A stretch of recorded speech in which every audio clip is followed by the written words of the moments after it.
Tonight, crews have found the body of a dump truck driver after the road beneath him gave out and that truck rolled into the Gross Reservoir. The official green light from the CDC came today. The littlest kids under 5 years old are now eligible for the COVID-19 vaccine. One of the country's largest Juneteenth festivals happening right here in Denver this weekend, and for the first time, it is a Colorado state holiday. And we are just minutes away from puck drop. Game 2 of the Stanley Cup Finals. We are live at one of the largest watch parties in Denver tonight.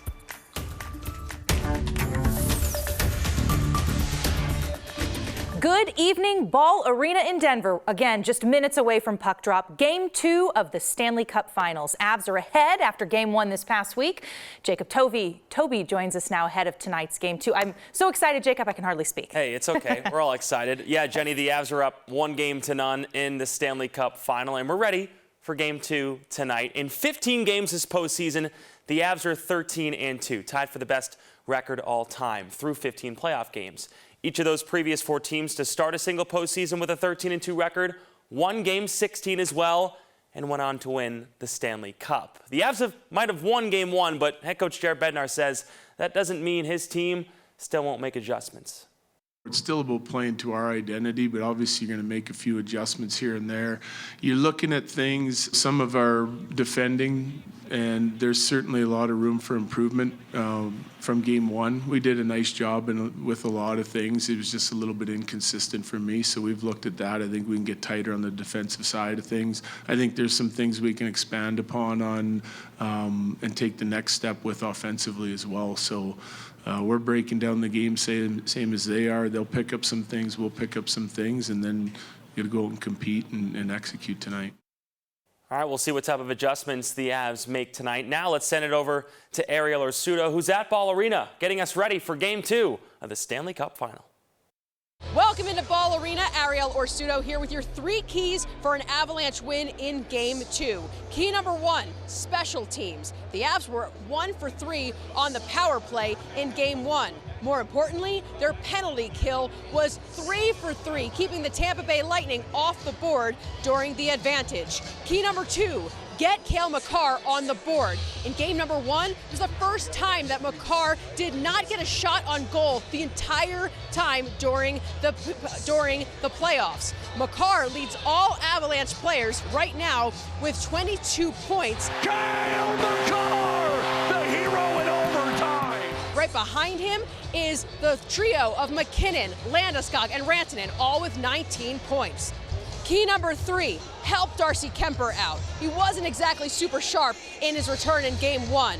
Limit the turnovers right in front of the net. 6 turnovers, 1 of those leading to a goal. Those are your 3 keys to the game. Puck drops in just a few minutes. We'll see you on the other side.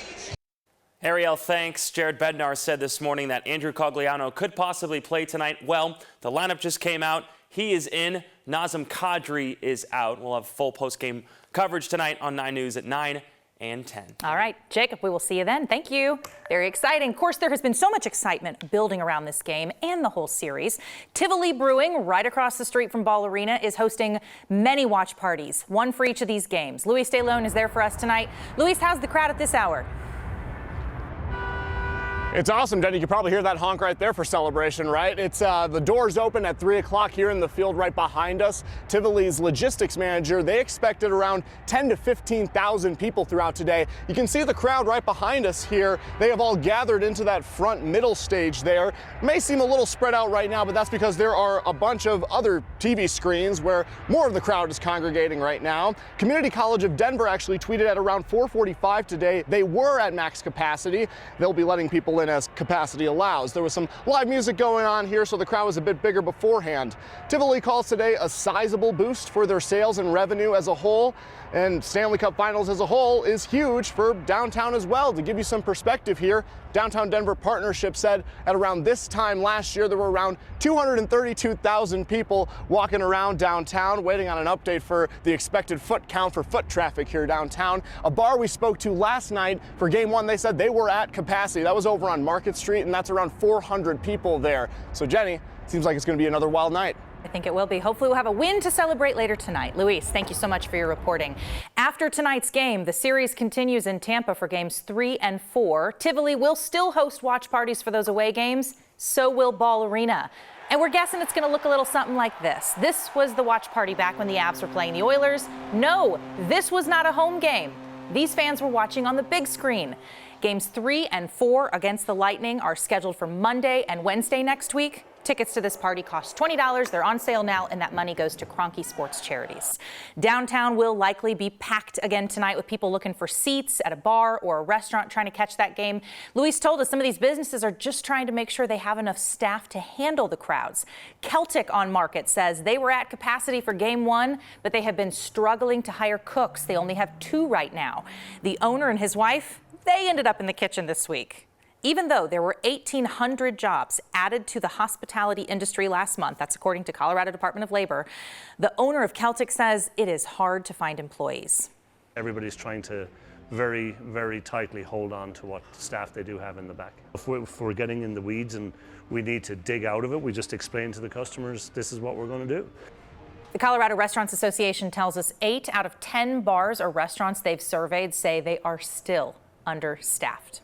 Now let's take a live look outside in Denver. Another hot weekend, but you see in some clouds and a few storms are moving through tonight. Corey Reppenhagen joining us today. Looking the part for an Avs game, Corey.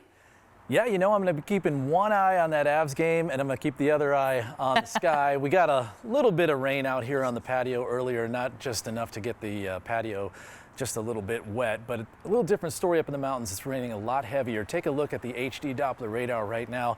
You can see that classic monsoon flow coming up from the south with scattered storms. These monsoon storms like to use the terrain of the mountains to get lift, and that's why you see the much more coverage out in the mountains. You see the green area out there to the west. That's a flash flood watch, and that is because of the Grizzly Creek burn scar getting some activity in it. You can see most of the heavy showers staying just to the west of that burn scar in Glenwood Springs, but they are moving that way. So the thing to keep an eye on there is that they used to close last year when we had these situations. They used to close the I-70 corridor between Glenwood and Eagle preemptively, but that burn scar has had 1 year more to heal, so it takes a lot more rain to cause issues than it did last year, but it is still considered a fresh burn scar. So we'll have to keep an eye on that. Out here on the Front Range, we've got some strong storms out there moving through Morgan County up towards the north right now, but those are non-severe, mostly just some heavy rain, maybe some pea-sized hail. These showers will continue as we go through the night, so I'm going to go ahead and leave a little bit of, actually that's for tomorrow, but for today we'll have a little bit of storm activity. We'll probably get one more look at a thunderstorm moving through the Denver metro area. We'll talk about that and these temperatures for tomorrow coming up in just a little bit. Thank you so much, Corey. We appreciate it. We have learned in just the last 30 minutes that search crews have found the body of the truck driver that went off the road and into the water at Gross Reservoir in Boulder.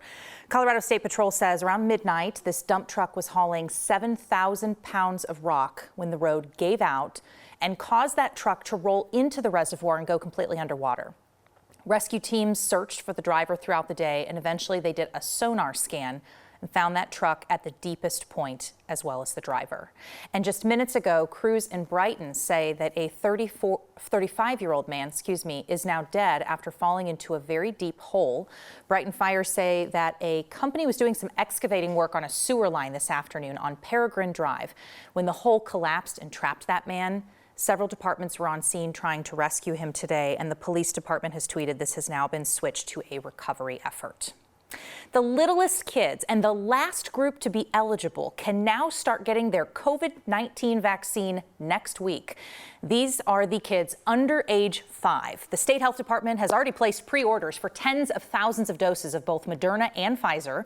The Pfizer vaccine is a 3-dose regimen. It covers kids from 6 months to 4 years old. And the Moderna vaccine is a 2-dose regimen that covers kids up to age 5.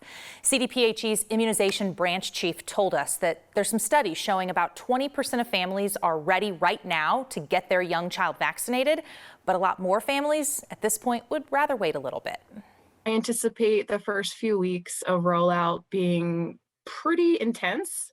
A lot of vaccine in arms. And then I think we'll see it kind of shift into this, the wait and see population, where they want to have a conversation with their healthcare provider, have their questions answered before they make that decision for their family.